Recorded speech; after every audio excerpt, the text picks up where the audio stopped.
Hi guys. എൻ്റെ videos ഒന്നും scripted അല്ല. ഞാൻ നേരത്തെ എഴുതി വെക്കുന്നതോ ഒന്നുമല്ല. എന്നോട് ഓരോ ക്വസ്റ്റ്യൻസ് ഓരോ ദിവസം വരുമ്പോൾ അതിന് ഞാൻ കൊടുക്കുന്ന ആൻസേഴ്സ് അത് സ്ക്രിപ്റ്റഡോ എഴുതി വെക്കുകയോ ഒന്നും ചെയ്യുന്നില്ല. എൻ്റെ മനസ്സിൽ വരുന്ന ഞാൻ അപ്പോൾ പറയുന്നതാണ്. അപ്പോൾ എന്തെങ്കിലുമൊക്കെ മിസ്റ്റേക്ക് ഉണ്ടെങ്കിൽ ക്ഷമിക്കണം. ഇന്നലെ എന്നോട് ഒരാൾ ചോദിച്ചൊരു ക്വസ്റ്റ്യനാണ്. ആൾ പുറത്താണ്, ഇപ്പോൾ പാരൻസ് നാട്ടിലുണ്ട്. അതിലൊരാൾ കുറച്ച് ഒരു ക്രോണിക് ഇൽനെസ്സുമായിട്ട് ഫൈറ്റ് ചെയ്യുവാണ്. അപ്പോൾ മകൾക്ക് നല്ലൊരു കെയർ അച്ഛന് കൊടുക്കണമെന്നുണ്ട്. അപ്പോൾ ഞാൻ ഏതെങ്കിലും ഹോസ്പിറ്റലിൽ ICUലേക്ക് മാറ്റട്ടെ എന്ന് എന്നോട് ചോദിച്ചു. ഇവിടെ ഞാൻ ആ പാലിയേറ്റീവ് കെയർ പഠിക്കാൻ പോയ സമയത്ത് അവിടെ രാജഗോപാൽ സാർ ക്ലാസ് എടുക്കുമ്പോൾ സാറ് പറഞ്ഞു കേട്ടിട്ടുള്ളതും വായിച്ചിട്ടുള്ളതുമാണ്. ഈ പാലിയേറ്റീവ് കെയർ വരുന്ന ഒരു റീസൺ എങ്ങനെയാണെന്ന് വെച്ചാൽ, Cicely Saunders she was a നേഴ്സായിരുന്നു. ഒരു എൻഡ് ഓഫ് ലൈഫ് പേഷ്യൻ്റ്, ജീവിതാവസാനം എത്തിയ ഒരാളോട് സൗണ്ടേഴ്സ് ചോദിക്കും എന്താണ് ഇപ്പോൾ ആവശ്യം എന്ന് ചോദിക്കുമ്പോൾ പറയും, അത് എന്നെ മനസ്സിലാക്കുന്ന, എൻ്റെ ഫീലിങ്സും ഇമോഷൻസും ഒക്കെ മനസ്സിലാക്കാൻ പറ്റുന്ന ഒരാൾ അത് എൻ്റെ കൂടെ ഉണ്ടായിരിക്കും. അപ്പോൾ ഞാൻ ആ ക്ലാസ് തൊട്ട് പിന്നെ ഈ പാലിയേറ്റീവ് കെയറിൽ ഉണ്ടായിരുന്ന സമയം മൊത്തം എന്നെ വല്ലാതെ ഹോണ്ട് ചെയ്തിരുന്നൊരു സംശയമായിരുന്നു, ആർക്കായിരിക്കും ഇങ്ങനെ അവസാനം ഇപ്പോൾ ഡിവോഴ്സ്, പിന്നെ ഫാമിലിയിലുണ്ടാകുന്ന ഇഷ്യൂസ് ഇങ്ങനെയൊക്കെ വരുമ്പോൾ നമുക്ക് നമ്മുടെ ലവ്ഡ് വൺസിനെയൊക്കെ നഷ്ടപ്പെടുക മുമ്പേ തന്നെ, മരണത്തിന് മുമ്പേ തന്നെ. പിന്നെ കുട്ടികൾ, അവർ ഇപ്പോഴത്തെ ഒരു കേരളത്തിലെ ഒരു അവസ്ഥ വെച്ചിട്ട് എല്ലാവരും പുറത്തുമാണ്. അപ്പം ഇത് ആർക്ക് ഈ റെസ്പോൺസിബിലിറ്റി ഏറ്റെടുക്കാൻ പറ്റും, ഈ ആർക്കാകാൻ പറ്റും? ഞാനങ്ങനെ ചിന്തിച്ചു തുടങ്ങി. ചിന്തിച്ചപ്പോൾ ഞാൻ ആലോചിച്ചൊരു നേഴ്സിന് പറ്റുമായിരിക്കും. പിന്നെ എനിക്ക് തോന്നി നമുക്കൊരു പരിചയമില്ലാത്ത ആൾക്കാരെയാണ് നമ്മൾ ഏറ്റവും കൂടുതൽ സ്നേഹത്തോടെ ഇടപഴകാനുള്ളൊരു കഴിവ്, അത് നേഴ്സസിന് മാത്രമേ ഉള്ളൂ. അപ്പോൾ ഇപ്പോൾ നമ്മൾ പെട്ടെന്ന് കാണുന്ന ഒരാൾ നമ്മൾക്ക് വേണ്ടപ്പെട്ടവരാണ്, നമ്മൾ അവർക്ക് വേണ്ടിയാണ് പിന്നെ നമ്മുടെ ഓട്ടം തുടങ്ങുന്നത്. അപ്പോൾ അങ്ങനെ ചിന്തിച്ചപ്പോൾ എനിക്ക് അവരോട് പറഞ്ഞു കൊടുക്കാൻ പറ്റിയത്, ഇവർക്കിപ്പോൾ ഞാനൊരു ക്വസ്റ്റ്യൻ നിങ്ങളോട് ചോദിക്കുകയാണ്. ഈ ഒരു വർഷത്തേക്ക് മുമ്പേ ഞാൻ ഇങ്ങനെ ഒരു വീഡിയോ ഇട്ടിട്ടുണ്ടായിരുന്നു, എവിടെയാണ് നിങ്ങൾ മരിക്കാൻ ഇഷ്ടപ്പെടുന്നത്? ഒന്ന് ചിന്തിച്ചാൽ, നമ്മളെല്ലാം കല്യാണം, പാല് കാഴ്ച ഒക്കെ നമ്മൾ അറേഞ്ച്ഡാണ്, കുട്ടികളുടെ എഡ്യൂക്കേഷൻ. പക്ഷെ നമ്മുടെ മരണം എവിടെ വെച്ചാണ് നമ്മൾ എപ്പോഴെങ്കിലും ചിന്തിച്ചിട്ടുണ്ടാവും? എന്നാൽ ഞാൻ എൻ്റെ പ്ലാൻ എങ്ങനെ മരിക്കണം എന്നുള്ളതും നിങ്ങൾ ഇതിനു മുമ്പുള്ള വീഡിയോയിൽ എക്സ്പ്ലെയിൻ ചെയ്തിട്ടുണ്ട്. അപ്പോൾ ഇപ്പോൾ എനിക്ക് പറയാനുള്ളൊരു അഡ്വൈസ് എന്തെന്ന് വെച്ചാൽ, ഒരിക്കൽ കൂടി ഞാൻ ഓർമ്മിപ്പിക്കുകയാണ്, നമ്മുടെ വീടല്ലാതെ ഒരു സേഫ് പ്ലേസ് എവിടാ? ഒന്ന് ആലോചിച്ച് നോക്കിയേ. ഒരു സുപ്രഭാതത്തിൽ പെട്ടെന്ന് നമ്മൾ കുറേ ട്യൂബ്സിൻ്റെയും വെൻറ്റിലേറ്റേഴ്സിൻ്റെയും കീ സൗണ്ടുകളും അപരിചിതരായ ഓരോ മനുഷ്യരും അങ്ങോട്ട് ഓടുന്നു ഇങ്ങോട്ട് ഓടുന്നു, നമുക്കറിയാവുന്ന ആരുമില്ല, അവർ ഡിസിഷൻസ് എടുക്കുന്നു, നമ്മൾക്ക് സംസാരിക്കാൻ പോലും ആരും ഇല്ലാത്തൊരവസ്ഥയിലേക്ക് പെട്ടെന്ന് പോകാൻ ആരും ഇഷ്ടപ്പെടുന്നില്ല. എല്ലാവരും നമ്മുടെ ഓൺ ഹൗസിലല്ലേ. അപ്പോൾ ഞാൻ അയാളോട് പറഞ്ഞു കൊടുത്തത്, നിങ്ങൾക്ക് ഏറ്റവും നല്ലൊരു മരണം നിങ്ങളുടെ അച്ഛന് കൊടുക്കണം എന്ന് ആഗ്രഹമുണ്ടെങ്കിൽ വീട്ടിലേക്ക് കൊണ്ടുപോകും. അപ്പോൾ ഈ വെൻറ്റിലേറ്ററിന് എങ്ങാണ്ട് പറഞ്ഞേക്കുക, വെൻറ്റിലേറ്ററിലേക്ക് ആക്കാം, അങ്ങനെ എങ്ങാണ്ടൊരു അവസ്ഥയിലാണ് അവർ ചോദിക്കുന്നത്. അപ്പോൾ അതും ഞാൻ പറഞ്ഞു കൊടുത്തു. ഈ വെൻറ്റിലേറ്ററിൽ കിടത്തിയിട്ട് എന്തെങ്കിലും പ്രയോജനമുണ്ടോ എന്നുകൂടി ചോദിക്കാം. ഇനി വെൻറ്റിലേറ്ററിൽ കിടത്തിയ ആൾ തിരിച്ചു വരാൻ ഒരു ചാൻസും ഇല്ല എങ്കിൽ പിന്നെ അപ്പോൾ നമുക്ക് അറേഞ്ച് ചെയ്യാം. നമുക്ക് ചെയ്യാൻ പറ്റിയത്, എല്ലാ മനുഷ്യരും അവരവരുടെ വീടുകളിലാണ്, അവരവരുടെ ബന്ധുക്കളുടെ സാന്നിധ്യത്തിലാണ് മരിക്കാൻ ഇഷ്ടപ്പെടുന്നത്. അത് അങ്ങനെയെങ്കിൽ നമുക്ക് എന്തുകൊണ്ടായിക്കൂടാ? അപ്പോൾ ഒരു നേഴ്സിന് അത് ആ ലാസ്റ്റ് ഡേയ്സിൽ വേറെ ആരും ഇല്ലെങ്കിലും ഏറ്റവും നല്ല ഒരു അവരുടെ എല്ലാ ഇമോഷൻസും മനസ്സിലാക്കുന്ന ഒരാളാകാൻ പറ്റുമോ? ഞാനത് കുറേ നാൾ ICUവിൽ വർക്ക് ചെയ്തെങ്കിലും എനിക്കിതൊരു എന്താ പറയുന്നത്, ആരും ഒരു മരണം ആ സിറ്റുവേഷൻസൊക്കെ നമുക്ക് കുറച്ച് ഒരു പേടിയുളവാക്കുന്നതാണ്. അപ്പോൾ ഇത് വീട്ടിൽ വെച്ച് ഇതെങ്ങനെ ഒരു ലൈക്ക് ഞാൻ തമിഴ് പീപ്പിൾസിനെ കണ്ടിട്ടുണ്ട്, ഒരുപാട് കുറച്ച് സന്തോഷത്തോടെയൊക്കെയാണ് എൻഡ് ഓഫ് ലൈഫ്. അങ്ങനെ ആകാനൊന്നും നമുക്ക് പറ്റത്തില്ല. എന്നാലും ഞാൻ ആലോചിച്ചപ്പോൾ, എന്തിന് ഇത്രയും നാൾ ഭൂമിയിൽ നല്ല രീതിയിൽ ജീവിച്ച ഒരാൾ പോകുമ്പോൾ എന്തിനവർക്ക് ചില വീടുകളിൽ ഞാൻ കണ്ടിട്ടുണ്ട്, എൻഡ് ഓഫ് ലൈഫ് അവസാനമാകുമ്പോൾ വളരെ മോശപ്പെട്ട അവസ്ഥയിലാണ്. ഒരുപാട് സാധനങ്ങൾ തിങ്ങി കൂട്ടി വെച്ചിരിക്കുന്ന ചെറിയ ഒരു കട്ടിൽ 2-3 പില്ലോസ് വെച്ച് നിറയെ പൊടിയാക്കിയിട്ട് അതിൻ്റെ പുറത്ത് നേരെ ഫീഡ് കൊടുക്കാൻ പോലും സൗകര്യമില്ലാത്തൊരവസ്ഥയിൽ ഒരു കെയർ ഗീവറിന് നിൽക്കാൻ പറ്റാത്തൊരു മുറി. അങ്ങനെയാണോ നമ്മൾ മരിക്കാൻ ഇഷ്ടപ്പെടുന്നത്? അല്ല. അപ്പോൾ പിന്നെ നമ്മുടെ പാരൻസിനും നമുക്ക് നല്ല രീതിയിൽ കൊടുക്കാം. അത് ഞാൻ റീസെൻ്റായിട്ട് 2 പേഷ്യൻസിനെ എനിക്കങ്ങനെ ആകാൻ പറ്റുമോ എനിക്ക് വളരെ വളരെ ഇൻട്രസ്റ്റ് ആയിട്ടുള്ള, കാരണം ഒരു മനുഷ്യന് ഏറ്റവും കൂടുതൽ സ്നേഹവും കരുതലും സപ്പോർട്ടും ഒക്കെ ആവശ്യമുള്ളൊരു സമയമാണത്. നമ്മൾ ഇത്രയും കാലം ജീവിച്ചു പോകുന്ന ഭൂമിയിൽ നിന്ന് നമ്മൾ തിരിച്ചു പോകാൻ നമുക്ക് ഒരുപാട് പേടിയുണ്ടാവും. നമ്മുടെ വേദനകൾ അത് കുറയ്ക്കാൻ പറ്റുന്ന മനസ്സിലാക്കുന്ന ഒരാൾ. അപ്പം ഞാൻ ആദ്യം ഒരാളെ തിരഞ്ഞെടുത്തത് ഗോഡ്സ് ഗ്രേസ് എനിക്ക് വളരെ സപ്പോർട്ടീവായ കുട്ടികളായിരുന്നു, ആ പർട്ടിക്കുലർ ആ പേഷ്യൻറ്റിൻ്റെ. അപ്പോൾ അവർ നല്ലൊരു മുറി അറേഞ്ച് ചെയ്തു. അവർക്ക് കാശൊരു പ്രശ്നമല്ല, അവർക്ക് അച്ഛൻ കംഫർട്ടബിളായിട്ട് കിടക്കണമെന്ന് മാത്രമേ ഉള്ളൂ. ഒരു AC ഒക്കെ ഉള്ളൊരു നല്ല റൂം അറേഞ്ച് ചെയ്തു. ഞാൻ അപ്പോൾ ഒന്ന് ട്രൈ ചെയ്തു എങ്ങനെ ഇവർക്ക് കംഫർട്ടബിളായിട്ടൊരു ഒരു ഇത് അറേഞ്ച് ചെയ്ത് കൊടുക്കാം, ഒരു യാത്രയായിപ്പോൾ. അപ്പോൾ ഞാൻ ഇവരോട് കുറച്ച് ഈ അവസാന നിമിഷം വരെയും ടച്ചും ഹിയറിങ്ങും, കേൾക്കാനും സ്പർശന ശക്തിയും മനുഷ്യരിലുണ്ടാവുമെന്നാണ് ഞാൻ പഠിച്ചിട്ടുള്ളത്. തെറ്റാണോ എന്നറിയത്തില്ല, നിങ്ങളും ഒന്ന് ശ്രദ്ധിച്ച് നോക്കുക. അപ്പോൾ നമ്മളവരെ തൊട്ടാൽ അവർക്കറിയാം അവർക്ക് കേൾക്കാനും പറ്റുന്നുണ്ട്. ഐ കോണ്ടാക്റ്റിലൂടെ മാത്രം എൻഡ് ഓഫ് ലൈഫ് കംപ്ലീറ്റ് കൊണ്ടുപോയിട്ടുള്ള പേഷ്യൻസിനെ എനിക്ക് എക്സ്പീരിയൻസ് ഉള്ളത്. അവർ കണ്ണുകൊണ്ട് മാത്രമേ എനിക്ക് കമ്മ്യൂണിക്കേറ്റ് ചെയ്യാൻ പറ്റത്തുള്ളൂ. അപ്പോൾ ഇറ്റ് വാസ് നല്ലൊരു എക്സ്പീരിയൻസ് ആയിരുന്നു. കാരണം നമുക്ക് ഒരുപാട് അത് നിങ്ങൾക്ക് എക്സ്പീരിയൻസ് ചെയ്യുമ്പോൾ മനസ്സിലാക്കാൻ പറ്റും. അപ്പോൾ ഇറ്റ്സ് ലൈക്ക് അവർക്കിഷ്ടമുള്ള കാര്യങ്ങൾ എന്തൊക്കെയാണ്, ഫ്ലൂയിഡ്സ് എടുക്കാൻ പറ്റുന്നവർക്കാണെങ്കിൽ അവർക്ക് ഇഷ്ടമുള്ളതൊക്കെ എന്തൊക്കെയാണ്, അവർക്കിഷ്ടം പാട്ട് ഇഷ്ടമാണോ, അവർക്ക് പാട്ടുകൾക്ക് ചിലപ്പോൾ വേദനയൊന്നും ഇല്ലാതെ അവസ്ഥയിൽ കിടക്കുന്ന ആൾക്കാരുണ്ടാവാം. എൻഡ് ഓഫ് ലൈഫിലേക്ക് പോകുന്നവർ ഏത് തരത്തിലുള്ള പാട്ടുകളാണ് അവർക്കിഷ്ടം, അവരെന്തൊക്കെ കാണും. എനിക്ക് നല്ല ഓർമ്മയുണ്ട്, ഞാൻ ഒരു സീരിയൽ ഇഷ്ടപ്പെടുന്ന ഞാൻ വളരെ കുറച്ച് ദിവസം കെയർ കൊടുത്തൊരു പേഷ്യൻ്റ് ഉണ്ട്.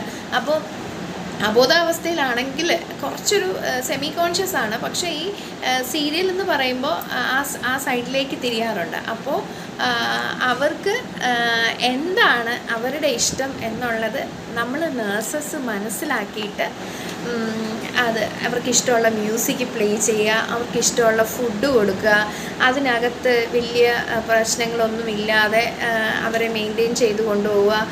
സ്പഞ്ച് കൊടുക്കുന്ന സമയത്ത് ചെറിയൊരു മസാജ് കൊടുക്കുക. ഞാൻ എങ്ങനെ മെയിൻറ്റെയിൻ ചെയ്തിരുന്നതെന്ന് വെച്ചാൽ, അവരൊന്ന് ചുമയ്ക്കുമ്പോൾ പോലും നമ്മൾ ഓടി ചെന്ന് അടുത്തിരിക്കും. കണ്ണടയ്ക്കാതിരിക്കാൻ പലവട്ടവും ഞാൻ ശ്രദ്ധിക്കാറുണ്ട്. കാരണം ഒരിക്കലും ഒരാളും തരിച്ചു മരിക്കാൻ പാടില്ല. മരണം നമ്മുടെ ജീവൻ പോകുന്ന സമയത്ത് ഒരിക്കലും നമ്മൾ ഒറ്റയ്ക്കാക്കാൻ പാടില്ലെന്നാരെയും. അപ്പോൾ ഇത് ആശുപത്രിയിൽ നമ്മൾ കൊണ്ടുപോകുമ്പോൾ അപരിചിതരായ മനുഷ്യരുണ്ടാവും. നിങ്ങളൊന്ന് ആലോചിച്ചേ. അപ്പോൾ ആ ഒരു സിറ്റുവേഷൻ, അപ്പോൾ ഞാൻ എപ്പോഴും ശ്രദ്ധിക്കാറുണ്ട്. വേദനയ്ക്കുള്ള മരുന്നുകൾ, പിന്നെ ശ്വാസം മുട്ടലിനുള്ള ഒരു ചെറിയൊരു മിനി ഹോസ്പിറ്റൽ നമ്മളവിടെ ആ മുറിക്കകത്ത് സെറ്റ് ചെയ്യുന്നു. വളരെ സന്തോഷമായിട്ട് ലവ്ഡ് വൺസിനെ എല്ലാം കണ്ട് അവരോട് സംസാരിച്ച് വെപ്രാളങ്ങളില്ലാതെ. പിന്നെ എന്നെ ഏറ്റവും വേദനിപ്പിച്ച ഇപ്പോൾ അത് കാണാറില്ല, ദേഹമാസകലം ക്യാൻസർ ബാധിച്ച ഒരാൾ മരിക്കാൻ പോകുമ്പോൾ അവർക്ക് ഒരു കാർഡിയോപൾമണറി റെസിസ്റ്റേഷൻ എന്ന് നമ്മൾ പറയും. പക്ഷേ അതിങ്ങനെ ഹാർട്ടിൻ്റെ ലാസ്റ്റ് സ്റ്റേജിൽ നമ്മൾ കൊടുക്കുന്ന ഒരു പ്രൊസീജിയറാണത്. അപ്പോൾ അതിൻ്റെയൊക്കെ ഇറ്റ്സ് ലൈക്ക് നമ്മൾ ഓടുന്നു, വെപ്രാളപ്പെടുന്നു. ഇത് സാധാരണക്കാർക്ക് മനസ്സിലാകാൻ വേണ്ടി സാധാരണ ഭാഷയിലാണ് ഞാൻ സംസാരിക്കുന്നത്. അപ്പോൾ മെഡിക്കൽ പേഴ്സൺസിന് പാലിയേറ്റീവ് കെയറിൻ്റെയൊക്കെ വീഡിയോസ് കണ്ടാൽ നിങ്ങൾക്ക് മനസ്സിലാക്കാൻ പറ്റും. അപ്പോൾ ഇതിൻ്റെ ഒന്നും ആവശ്യമില്ല. ലെറ്റ് ദം ഡൈ പീസ്ഫുള്ളി, സമാധാനമായി മരിക്കട്ടെ. തിരിച്ചു കൊണ്ടുവരാൻ ഒരിക്കലും പറ്റാത്തൊരു ക്രോണിക് ഡിസോർഡർ ആണെങ്കിൽ നമ്മൾ ICUവിൽ കൊണ്ടിട്ട് ബുദ്ധിമുട്ടിപ്പിച്ച് വെന്റിലേറ്ററിലിട്ട് എന്തിനാണ് അങ്ങനെ അവരെ? അപ്പോൾ ആ ഒരു എൻഡ് സ്റ്റേജ് നമ്മൾ കുറച്ച് സീരിയസ് ആയിട്ട് എടുക്കണ്ടേ? എൻഡ് സ്റ്റേജ് നമ്മളെ വളർത്തിയ, നമ്മുടെ കൂടെ ഇത്രയും നാളുകൾ നമ്മുടെ ഇടയിലുണ്ടായിരുന്ന ആൾക്കാർ, they also need a peaceful send off. Am I right? അപ്പോൾ ഞാനത് എക്സ്പീരിയൻസ് ചെയ്ത് നോക്കി. റീസെൻ്റ്ലി രണ്ടുപേരും വളരെ പീസ്ഫുള്ളായിരുന്നു, വളരെ സന്തോഷമായിരുന്നു. അതിലൊരാൾ ഏറ്റവും ഇഷ്ടപ്പെട്ടിരുന്നത് സുരേഷ് ഗോപി ചേട്ടൻ്റെ പാട്ടുകൾ കേൾക്കാനായിരുന്നു. അതായത് റീസെൻ്റായിട്ട് സാറും വൈഫും കൂടെ ഒരു പാട്ട് പാടിയിട്ടുണ്ടായിരുന്നു. സുരേഷ് സാറും വൈഫും കൂടെ ഒരു പാട്ട് പാടിയിട്ടുണ്ട്, ഒരു Christian song. And he use to എന്നോട് ചോദിക്കും 3 days ബിഫോർ ഓൾസോ ആ പാട്ട് പ്ലേ ചെയ്ത് കൊടുക്കാൻ വേണ്ടിയിട്ട്. ആൻഡ് ആ പേഷ്യൻ്റ് ആ സമയത്ത് ആ പാട്ട് കേട്ട് രസിച്ച് കിടക്കുക. സോ ഞാൻ എപ്പോഴും ഞാൻ ICUവിൽ നിന്ന് ഓടി രക്ഷപ്പെട്ട ഒരാളാണ്. എനിക്ക് പറ്റുന്നില്ല. വല്ലാതെ എൻ്റെ ഒരു എക്സ്പീരിയൻസും കൂടെ ഞാനിപ്പോൾ ഷെയർ ചെയ്യാൻ ഇഷ്ടപ്പെടുന്നു. ഒരു കെയർ ഹോമിൻ്റെ മുറ്റത്ത് ഞാൻ ഒരു ദിവസം നിൽക്കുമ്പോൾ ഒരമ്മ ഓടി വന്നു. രാത്രി മകൻ പുറകെ ഉണ്ട് കേട്ടോ. അതിന് മുമ്പ് ഓടി വന്നിട്ട് എന്നെ കെട്ടിപ്പിടിച്ചിട്ട് കഴിയുക. അപ്പോൾ ഞാൻ കേട്ടോ, എന്തോ അമ്മേ. അമ്മ ഒറ്റ ശ്വാസത്തിൽ പറയും, മോളെ, ഞാൻ എൻ്റെ 60 വർഷം ചിലവഴിച്ചൊരു വീടാണ്. ആ വീട്ടിൽ നിന്ന് എൻ്റെ ഹസ്ബൻഡ് മരിച്ചിട്ട് 1 മാസം ആയില്ല. എന്നെ ഇവിടെ കൊണ്ടാക്കാൻ പോവുക. മോളൊന്ന് ആലോചിച്ചേ. ശരിയാ, 60 വർഷം ഒരു ജീവിതത്തിൻ്റെ 3/4 ഭാഗവും ജീവിച്ച് തീർന്ന വീട്ടിൽ നിന്ന് പെട്ടെന്ന് ഒരാളെ ഷിഫ്റ്റ് ചെയ്യുമ്പോൾ നമ്മൾ എമ്പതി പ്രാക്ടീസ് ചെയ്താൽ മതി. എമ്പതി പ്രാക്ടീസ് ചെയ്യുക എന്ന് വെച്ചാൽ ഒരാൾ നമ്മളോടൊരു കാര്യം പറയുമ്പോൾ അവരുടെ ആ അവസ്ഥ നമ്മൾ അവരുടെ ഷൂസിൽ നിന്ന് അവരെ പോലെ ചിന്തിച്ചെടുക്കുക, നമ്മൾ ആലോചിക്കുക. മനസ്സിലായോ? എനിക്കൊക്കെ ചിലപ്പോൾ സിവിയർ പെയിൻ വരുമ്പോഴേ ഞാൻ ആലോചിക്കും, ഇവിടാണ് പെയിന്. ആ പെയിൻ നമുക്ക് ചിലപ്പോൾ ഫീൽ ചെയ്യുമ്പോൾ തോന്നും. പിന്നെ ഞാൻ പൊട്ടിക്കരഞ്ഞിട്ടുള്ള സമയങ്ങളുണ്ട്. കാരണം 5 വയസ്സായ കുട്ടിയുടെ അമ്മ മരിക്കുമ്പോൾ വിളിച്ചു പറയും നമ്മൾ അവരെ സാന്ത്വനിപ്പിക്കാൻ. അപ്പോൾ എന്തു ചെയ്യുമോ നമ്മൾ പറയണം അല്ലേ? അപ്പോൾ എല്ലാവരും മരിക്കാൻ ആഗ്രഹിക്കുന്നത് സ്വന്തം ഇടങ്ങളിൽ തന്നെയാണ്. കേരളത്തിലെ അന്യ സ്ഥലങ്ങളിലേക്ക് ജോലി തേടി സ്വന്തം പാരൻസിനെ സപ്പോർട്ട് ചെയ്യാൻ പോകുന്നവരോട് എനിക്കുള്ളൊരു അഭ്യർത്ഥന, അവസാനം അവർക്ക് സമാധാനമായി മരിക്കാൻ സ്വന്തം വീടും, നിങ്ങൾക്ക് പറ്റില്ലെങ്കിൽ ഒരു ക്വാളിഫൈഡായ കാര്യങ്ങൾ അറിയാവുന്ന, കാരണം അവർക്ക് ഒരുപാട് ബുദ്ധിമുട്ടുണ്ടാവും. ഏറ്റവും അത്യാവശ്യം ആ സമയത്ത് നിങ്ങൾ ആ പർട്ടിക്കുലർ ഡിസീസ് തുടങ്ങുമ്പോൾ തന്നെ ഒരു പാലിയേറ്റീവ് കെയറിൽ ഒന്ന് രജിസ്റ്റർ ചെയ്യുക. അവർക്ക് ഒരു പീസ്ഫുള്ളായ ഒരു അന്തരീക്ഷം ഒരുക്കി കൊടുക്കുക. അതിന് അവരെ ICUവിലേക്ക് കൊണ്ടുപോകണം. നിങ്ങൾക്ക് ഡോക്ടേഴ്സിൻ്റെ അഡ്വൈസ് എടുക്കാം. നല്ല പാലിയേറ്റീവ് കെയർ സെൻറ്റർ, എനിക്ക് തോന്നുന്നു എൻ്റെ ഒരു എക്സ്പീരിയൻസിൽ ഒരുപാട് പാലിയേറ്റീവ് കെയർ സെൻറ്റേഴ്സ് ഉണ്ട്. പക്ഷെ ഒരു ചുരുക്കം ചിലത് മാത്രമാണ് കംപ്ലീറ്റ് പാലിയേറ്റീവ് കെയർ ഓഫർ ചെയ്യാൻ പറ്റുന്നതെന്ന് എനിക്ക് ഫീൽ ചെയ്യുന്നത്. അപ്പോൾ നിങ്ങൾക്കത് അന്വേഷിക്കാം. എന്ത് സംശയം ഉണ്ടെങ്കിലും ഈ എൻഡ് ഓഫ് ലൈഫിൽ എന്തെങ്കിലും ഒരു അസിസ്റ്റൻസ് നിങ്ങൾക്ക് ആവശ്യമാണെങ്കിൽ നിങ്ങൾക്ക് വിളിക്കാം. അല്ലെങ്കിൽ നിങ്ങൾ താഴെ മെസ്സേജ് ഇട്ടാൽ നിങ്ങൾക്ക് എന്തെങ്കിലും അത്യാവശ്യം ഉണ്ടെങ്കിൽ കോണ്ടാക്റ്റ് ചെയ്യാം. അപ്പോൾ ഐ തിങ്ക് ഒരുവിധം ഞാൻ പറഞ്ഞത്, ബിക്കോസ് ഞാൻ ഈ എഴുതി വെച്ചിട്ട് അല്ലെങ്കിൽ പ്രിപ്പയർഡായിട്ടൊന്നും പറയാൻ എനിക്ക് സമയം കിട്ടാറില്ല.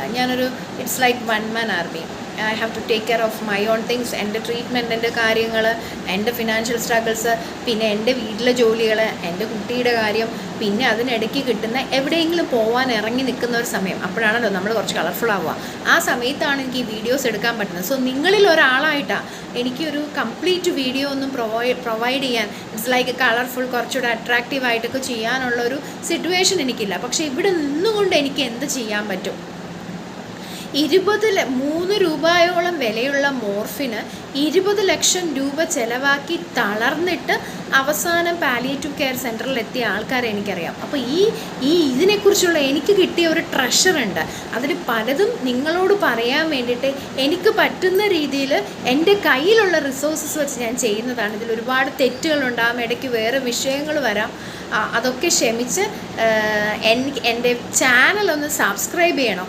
ഓണം ആവുമ്പോഴെങ്കിലും ഒരു 1000 subscribers. And one more thing എനിക്ക് പറയാനുള്ളത്, എന്നെ കാണുന്ന ചുരുക്കം ആൾക്കാരേ ഉള്ളൂ, 100-400 പേര്.